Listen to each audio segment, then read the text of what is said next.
All right, welcome everyone. We are Semblance of Sanity. I'm Caleb. I'm Jacob. And we're here for Beastars Season 2, Episode 10. Oh, Right. so, Legoshi. Yeah, that too. But you talked with Louis, you know, and it went fairly well, all things considered. Yeah, you know? you kind of made yourself an enemy of the Leo group by, assaulting, like, all of them. Right. It was resolved in a more violent way than maybe it had to, but you established contact with Louis, and things seem to be going pretty well between the two of you. Yeah. Your words reached him. Yeah, And he might visit now. Right. Like, that's possible. That's possible. That's possible. Yeah. Even if it isn't super likely. Yeah, You know? yeah. And then, of course, there's the whole thing with Reese and the, blowing up and all that stuff, and then the light and the, And Pina is not wanting to help you, like, Pina's like, every one of these situations, so you have to fight your own battles, Legoshi. Hopefully he doesn't go after Haru. And just also, people were like, "Oh, no, there's not just 11 episodes. Where did you hear that?" Yeah, that was just something that I think I assumed based on old data. So been corrected on that front, but thank you. So, y'all, without further ado, let's get into this. All right, everyone, now be sure to go check out the reaction portion of the video in the description below, then come back here for the discussion.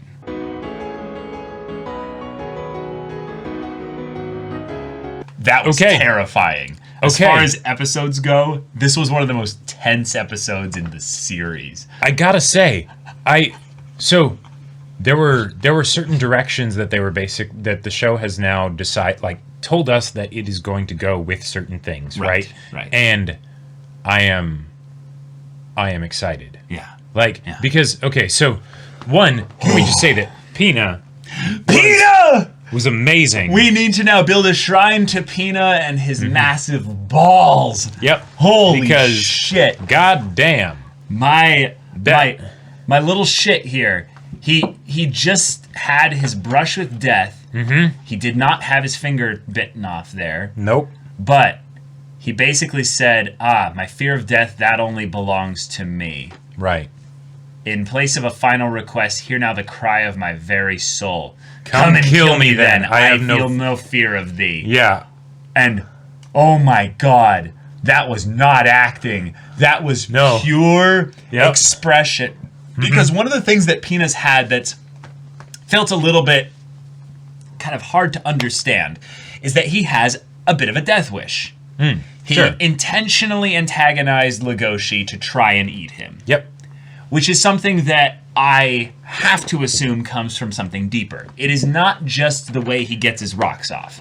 No. It is something core to his character. What I'm guessing is it's the thing of I have two options here as a herbivore. I can either live in fear and then find a status quo within that fear. Sure. Right? Yeah. And, and that's one way of doing things. Or you can go for more the Louis kind of approach. Sure.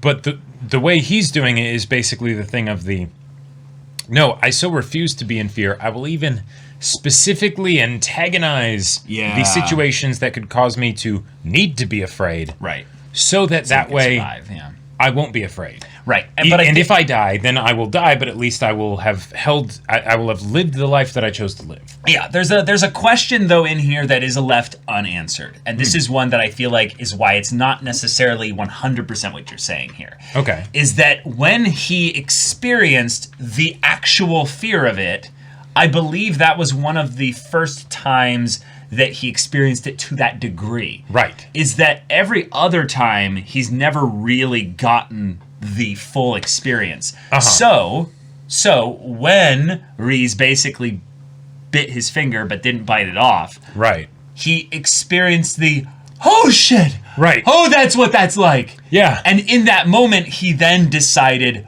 okay, now I have no fear. Because that was the moment where he was afraid. Right. He was genuinely, his physical body overtook his will and everything, and he was like, I want to live. Right. I want to live so badly right now. Yeah, I feel like it was the thing where up until now he had been sort of talking the talk, right? But now he actually got the chance to walk the walk. And it's here's someone who has actually killed people. They benefit from potentially killing you, right? Yeah. And oh, your finger. There you go. In right? 5 seconds, I could be dead. Yep, exactly. Every other encounter with this, he's basically talking to carnivores who have been basically pushed down with their aggressive, violent instincts by society to the point where it's not as likely that they would actually be aggressive towards him unless he, like, literally went to the dark market, went into an alleyway, found some frenzied carnivore, and was just like, "Come on, eat me!" It's not. And this is where I wanted to basically have the question answered: is does he actually really want to die? This is the thing, though. I don't think he actually still wants to die. No. It's that he wants to experience that being on the edge of life and death, like that being right in the middle of it, because that's what a lot of people who. This is something that's brought up in some other fiction and stuff like that, but that's the moment when we are most alive. That's sure, the moment. The Daredevil kind of a thing. Yeah, absolutely.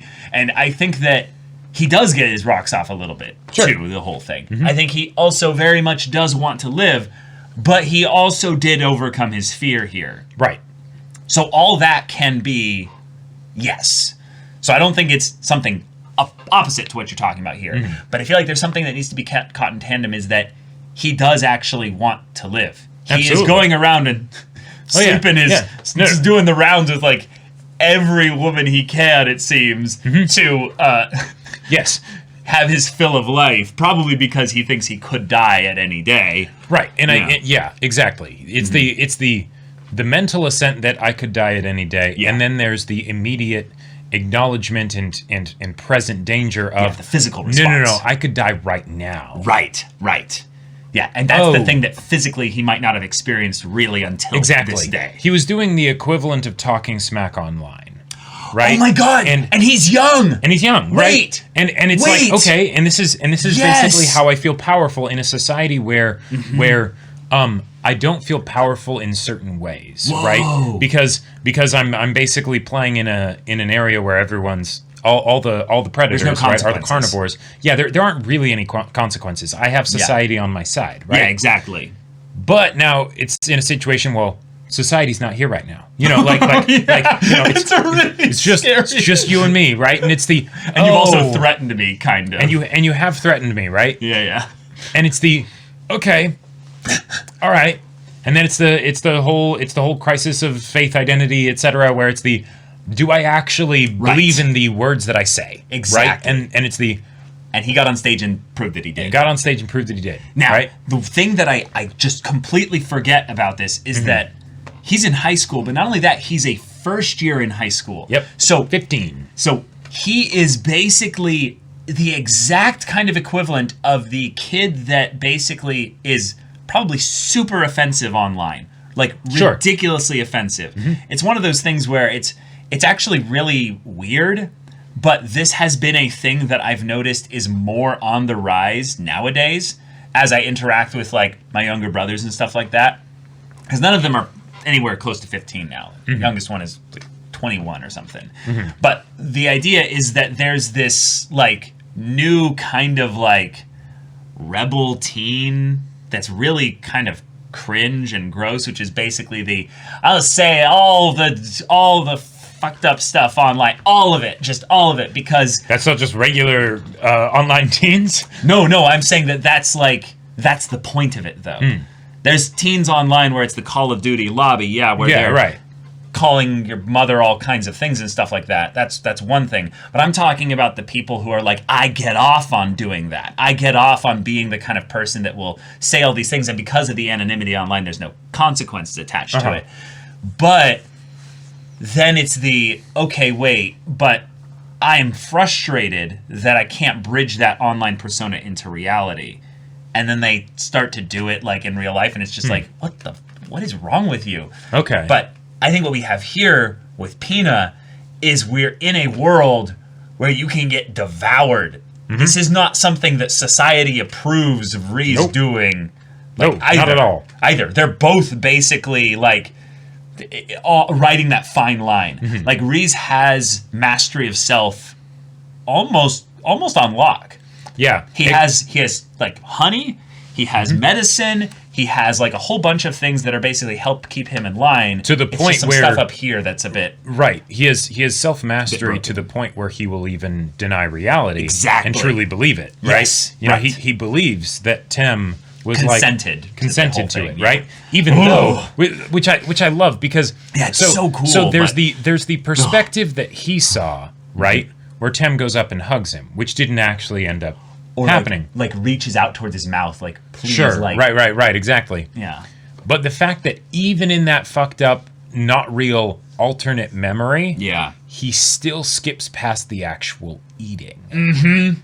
Because there's some part of him that understands on some fundamental level, like he could not have enjoyed that. He could not have enjoyed that. Nope. Reese cannot believe a lie that far-fetched. Right. Right? Right. So he skips past it. And that's Exactly. why he gets frustrated when Legoshi brings it up. You ate him. You Right. ate him. Exactly. Yeah. He wouldn't have a problem with his memories of Tem being tainted Right. if that was what actually happened, because then they would be unassailable. Totally. It would just be you weren't there, you don't know. And I know it might seem strange, but really, we came to an understanding and he was okay with it, you know? Yeah.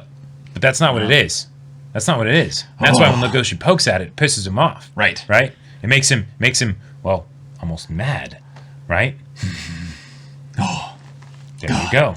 God. Oh man. And as far as a way to have a sort of antagonistic character that is the devourer, that is still at the school and all of that stuff, I like this because one of the things that, like at in season 1 we talked about this of how do you handle the conflict if they devoured the person Right. without it being super straightforward Right. and just simplistic of, oh, there is Turn bad, them into the police. right, there is bad person at the school and they ate somebody and now they're bad guy and you deal with them like bad guy, right?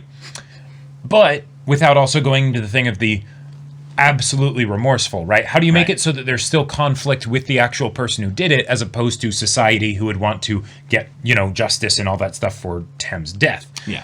Well, this is how you do it. This is how you do it. They're still very much a problem. They will still eat people and things like that. But because of them messing themselves up in the head, it's not straightforward. Yeah.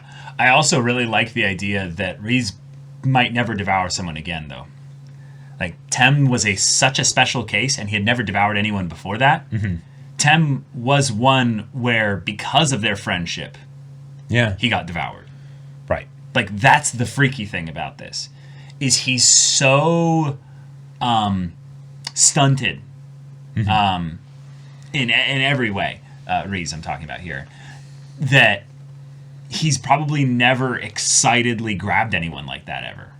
Like, that whole moment there has probably never happened Yeah. in his life. Because ever. Oh yeah, this is the other thing. When he was eating Tem, he was crying. Uh-huh. Those were not tears of joy. Yeah. Right.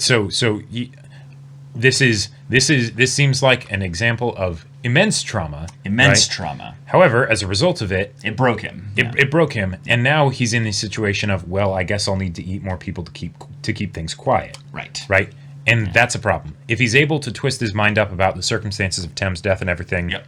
then it's very possible that he could do that a second time with less build-up, justification, etc. Right?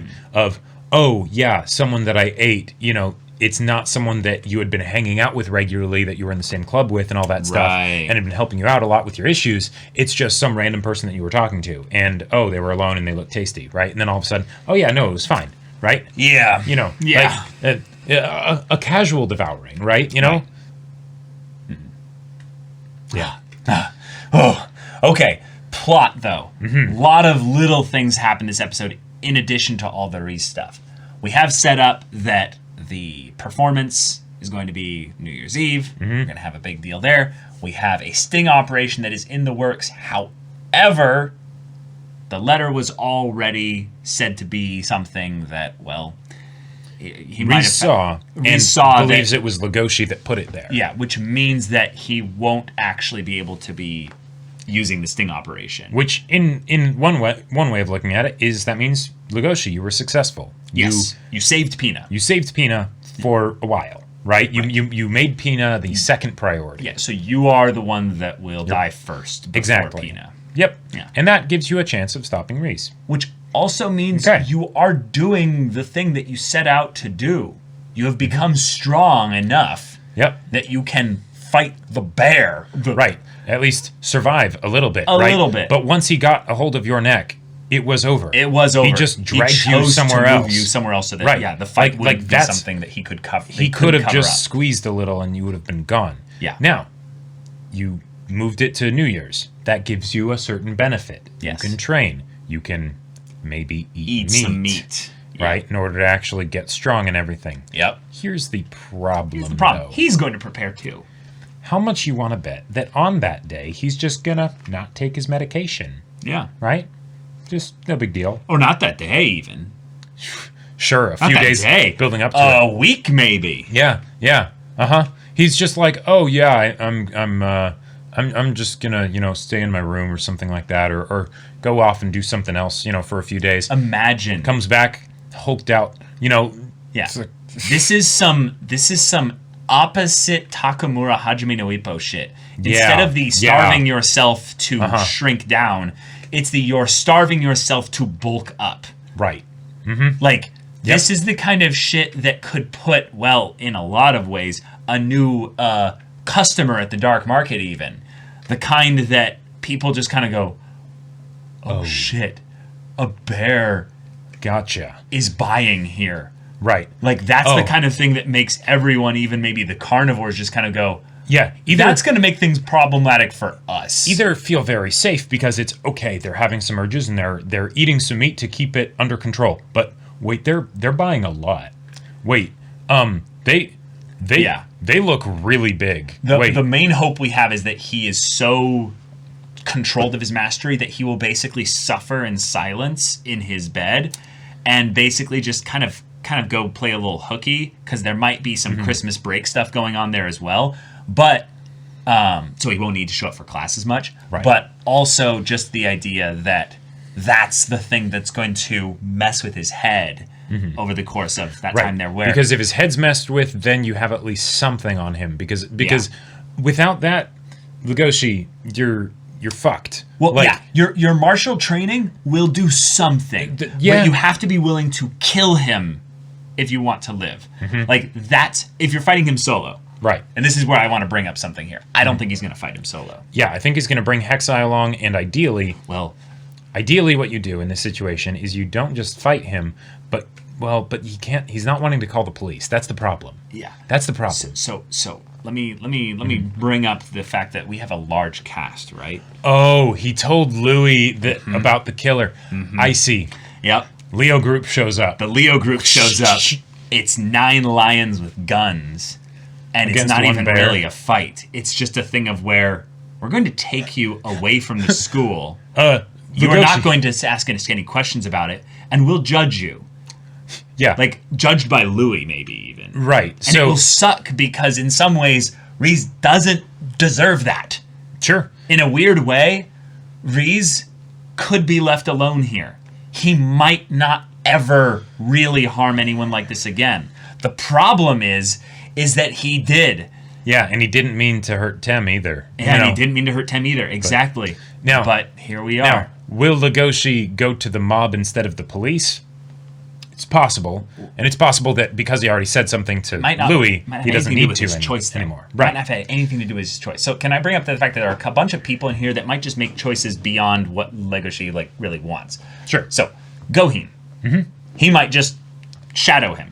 And just watch him, just to keep him protected. And I've never even done, taken in a bear before. Right. It might be a thing of where he's just like, I'm just gonna bring my crossbow and just shoot him in the leg if things get really dicey. Right.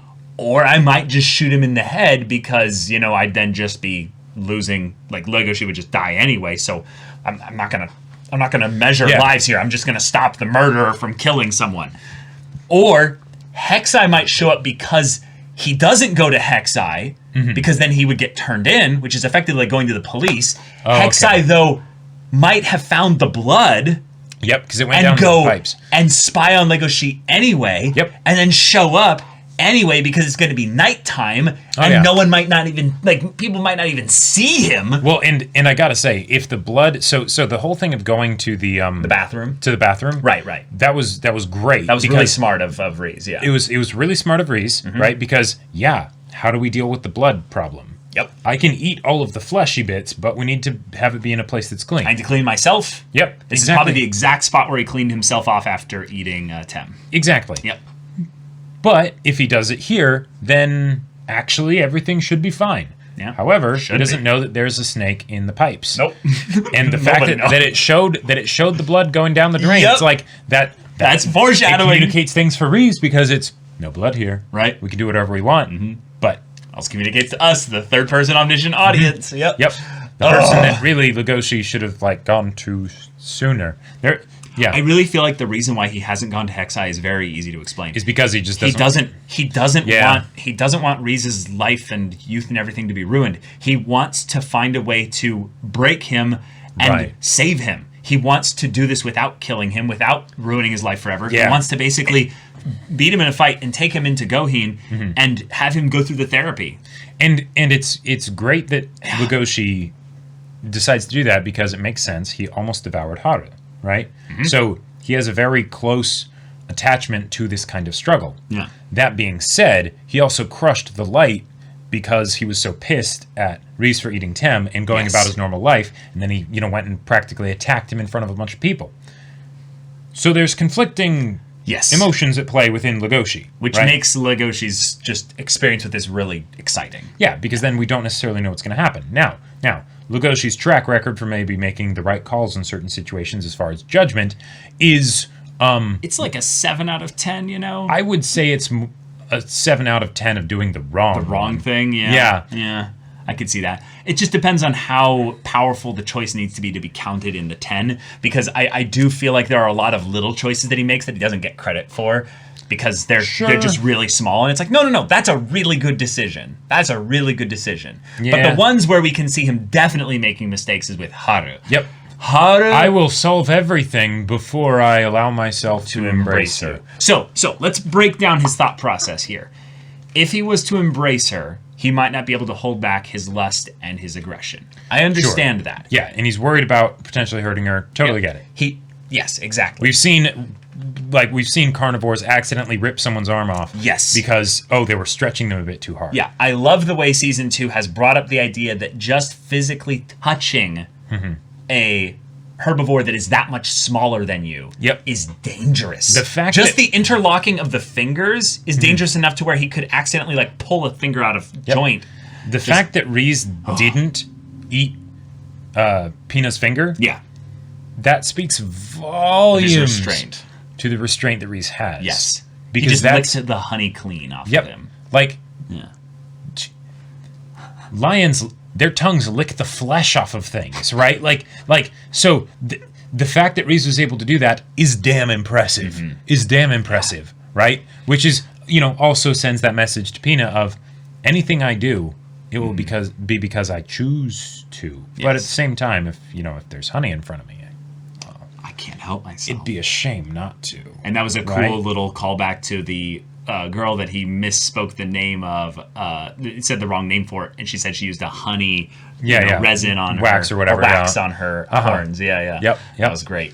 Okay, so Legoshi's decisions with Haru. She confessed her love to him multiple times, and also talk about how she's continually falling in love with him. He's obviously shook, excited, and thrilled about this, but let's bring up the awkward thing about this, because Legoshi is not entirely to blame for this. Then she mentions Louis. And the problem is that she's not entirely honest about the way that she's thinking of Louis. Yeah. Because she's having kind of the fantasized kind of memory dreams of Louis in the same way that Legoshi is having more extreme sexual kind of dreams about her. And that's, this is all understandable. There's no problems with this. But it's the timing of communicating all this other stuff with this does kill the romance, just right there. Yeah. They are... It's like, Pina saying the name of, the other Sure. girl, They aren't being open with each other. Yes, exactly. That's the real problem here. They're being moderately honest. Haru's trying, though. And Haru's trying. Haru's trying. Haru's doing a good right? job for the most part. Yeah, but they're not being open. And that's why when Haru mentions Louis, right, it feels off. Not just because she mentioned him directly after and in connection to her loving Legoshi, but it's because her concerns are not being properly addressed. Right. She's not voicing them, and Legoshi is not responding to them. Yes. Legoshi, your girl just told you that she loved you again and again. Awesome. Now, and she said why she loved you, and that she's falling in love with you. Yep. You're over the moon. Fire doused by the fact that then she mentioned her ex, right?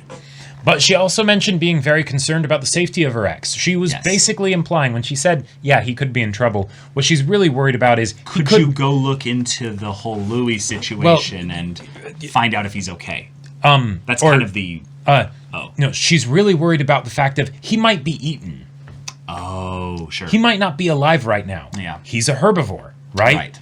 He's just... And disappeared off the face of the map. And he just disappeared off the face of the map. Yep. I have no idea if he's even still alive. Yep. Now, Legoshi had a potentially really easy solution here. No, he's still alive. I just talked with him the other day. Now, it might get a little bit complicated once it's like, wait, he's in the Leo group and he's in charge of the Leo group and things like that. But, oh no, it's not like she can't handle the concept of, It's not like she was just in the Leo group's clutches earlier and has been, quite literally, scared out of her mind from that whole thing. Right. Yeah. So Legoshi, she can handle things. You telling her something is not going to cause, big problems, right? Yeah. But you not telling her things definitely could. Yeah, this is one of those areas where I think Beastars, for the most part, doesn't really fall too much into this trap.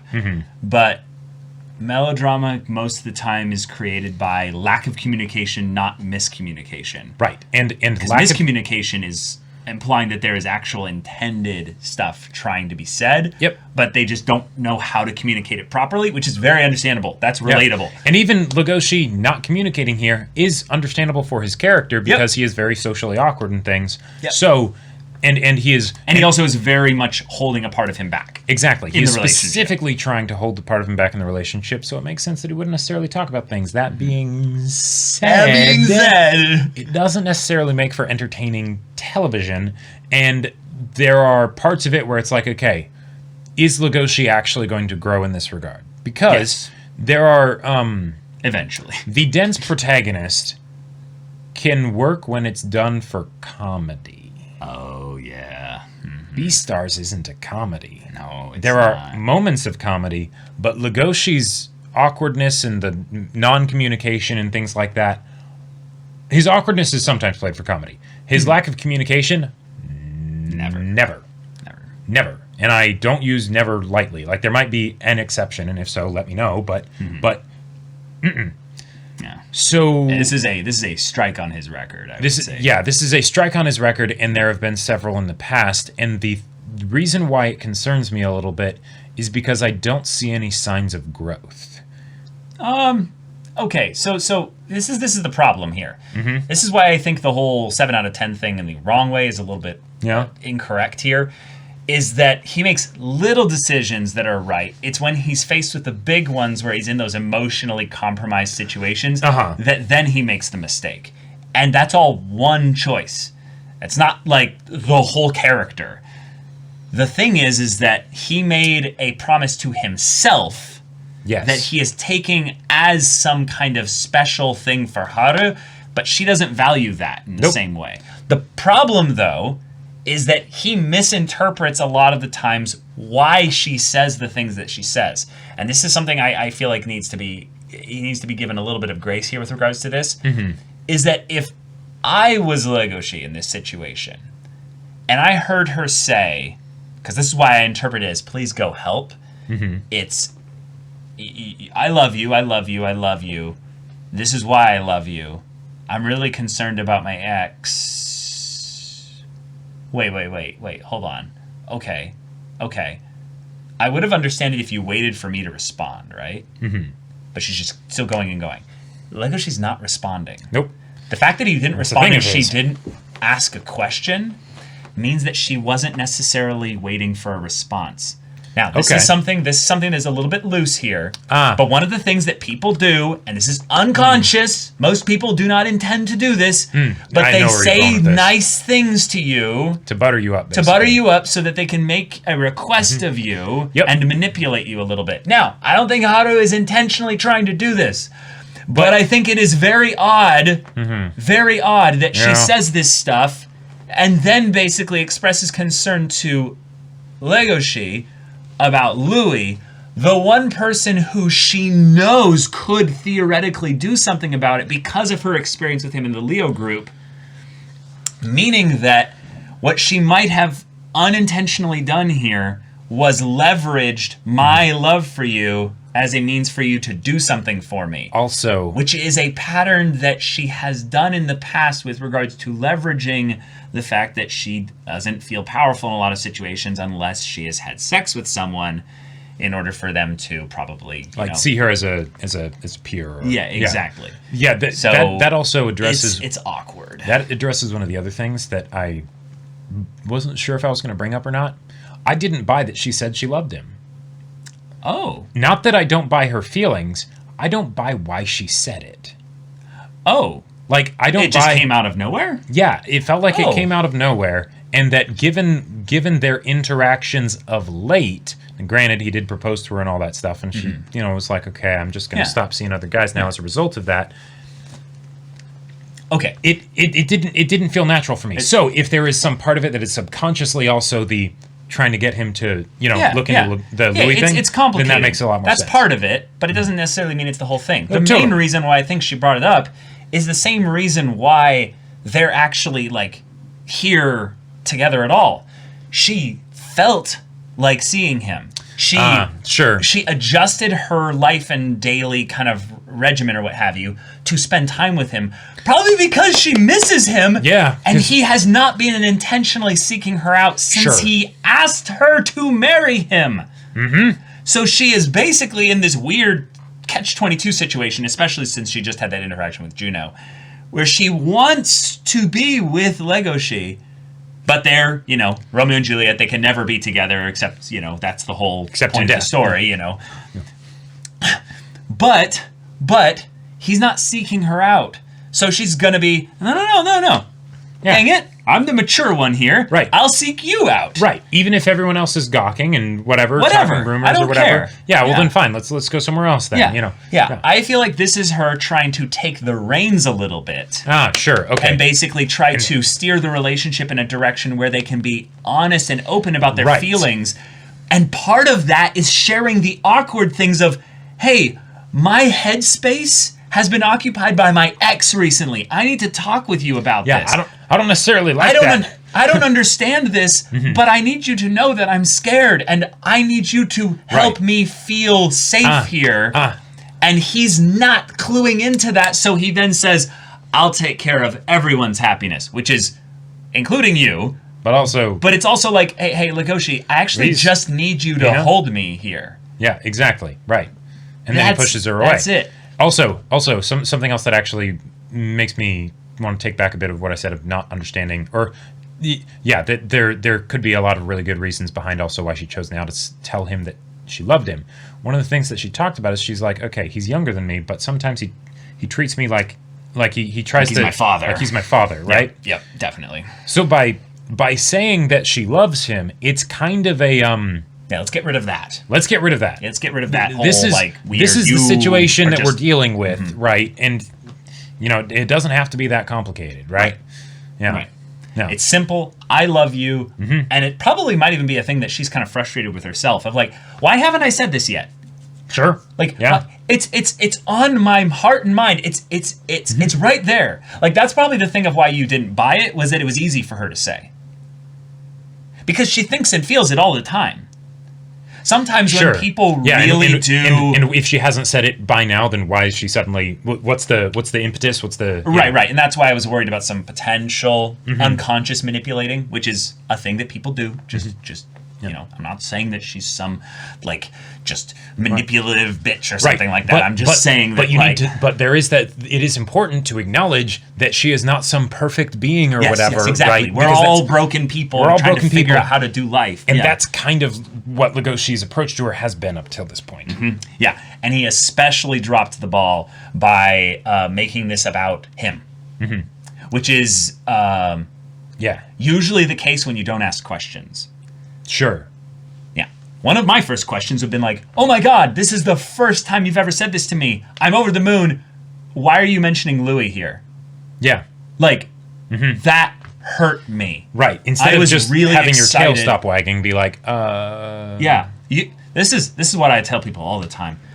Say what you're feeling in the most, like, blunt, boring kind of way. Don't try to flower it up and be a Pina, you know? Just say, like, I was really feeling this when you said this, but then this happened, or you said this, and then I felt this. That, you have no idea how huge that is in relationships.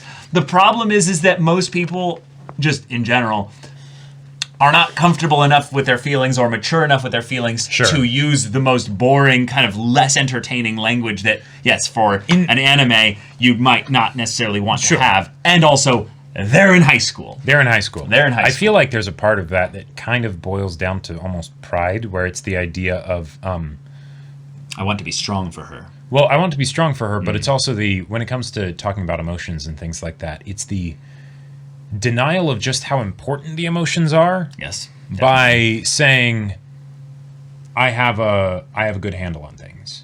You know, right? Sure. So you don't communicate with blunt honesty and things like that because, you know, you're like, I can afford to go the roundabout way. Yeah, and that's usually something that usually is something that comes from a bit of ego. There are a couple people I know who in my life who practice really strong self-doubt. And I would say that is an area where it's a strength. That this then is something you don't have as much of a problem because you practice self-doubt. Self-doubt as in measures, I would say, is very important to have. Not crippling self-doubt. Not crippling. But yeah. You should be able to tell the difference, but that's something that's really important here. But episode overall gave us 2 really kinetic, engaging, tense scenes. Yeah. Then also gave us an acting, dramatic scene from the stage with Pina. Then just went across the board and touched on a lot of characters, like just very lightly here. And gave this all in the context of Reese confirming that he saw that entire thing as not only consensual, but as an expression of their friendship. Yeah. That if these two keep pushing, they will defile that beautiful memory that I have, which is incredible because he's right. They will tear that memory apart. Because it's not real. Because it's not real. It's not a memory. It's an illusion. You ate him. Yeah. And I'm sorry. I feel so sad for Reese. The one thing that I love that fiction like this allows me to do is kind of have a much more empathetic connection for people that do really awful things. Right, if a human being ate somebody. Yeah, you know, I couldn't necessarily empathize at all. But because of the omniscient perspective that we have, we get to see both sides of this here. Sure. My heart breaks for the guy because he loved him. They cared about each other so much. Right. And in a moment of weakness... Right, he made a mistake. And it cost him potentially everything. Yep. Depending on how this season goes, Reese could either end up dead, committing suicide. Yeah, they already brought up the self-harm. Brought up the self-harm here. Like, Yep. Could get taken in, and they could then shut down all kinds of stuff with the school because they found the devourer here. Depending on how he gets found, if he gets found, the next Beastar could end up being decided in some kind of a way. Very good chance it's going to be Legoshi. Yes. Then also, if it's a thing of him being taken in a way that's not by the police, you could bring in Goheen or Louis into play, and it could go some very different directions there. Yeah. So I am impressed at the writing of this being able to set up a conclusion that we have just to wait, look forward to. That there are so many endings it could go. Right. Usually there's only about 3. Usually. And even this though one has like 7. Even though they drew out where the ending was going to be. All right.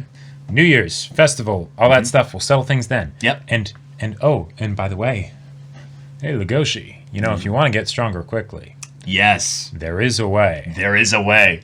And I love that you've been like championing this as a theory. You're like, when is it going to happen? Because when? there's this part of Legoshi being like, hey, I'm not going to eat meat and everything, where it's like, yes, totally, because you're young and idealistic and things like that. And Legoshi definitely ignores some of the signs of reality, basically, in order to hold to his young ideals, right? His body was deteriorating and stuff. Yeah. And there is the possibility that for censoring reasons and things like that, we can't have our main character eating meat. But we've presented ways in which the meat can be harvested in a humanitarian way, right?